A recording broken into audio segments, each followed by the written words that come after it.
ஆர்வலரான அன்னை வி.ஜி. சரவணன் அவர்கள் கடந்த 4 ஆண்டுகளுக்கு மேலாக சிறுவைகுண்ட தொகுதி மற்றும் அதன் சுற்று வட்டார பகுதிகளில் உள்ள ஆதரவற்ற ஏழை எளியவர்களுக்கு இல்லம் தேடி இரவு உணவு திட்டத்தை ஏற்படுத்தி உணவு வழங்கி வருகிறார்.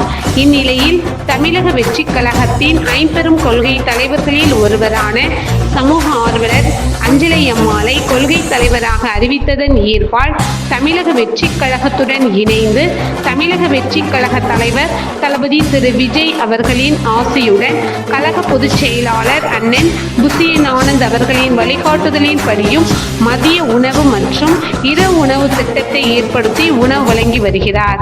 8/8/2025 இன்று சிறுவைகுண்டம், கோட்டைக்காடு, உண்டியலூர், ஏரல், கீழமங்கலக்குறிச்சி ஆகிய பகுதிகளில் உள்ள ஆதரவற்ற ஏழை எளியவர்களுக்கு மதிய உணவும் அண்ணா நகர், கொட்டாரக்குறிச்சி, ஆறுமுகமங்கலம், அரசன்குளம், மாரமங்கலம், இடையர்காடு, தளவாய்புரம், சம்படி காலனி, மேலுச்சம்படி மற்றும் அதன் சுற்று வட்டார பகுதிகளில் உள்ள ஏழை எளியவர்களுக்கு இரவு உணவும் தமிழக வெற்றிக் கழகம் தூத்துக்குடி மேற்கு மாவட்டம் சமூக ஆர்வலரான அன்னை வி.ஜி. சரவணன் அவர்களின் சார்பில் இன்று 205 நபர்களுக்கு உணவு வழங்கப்பட்டது.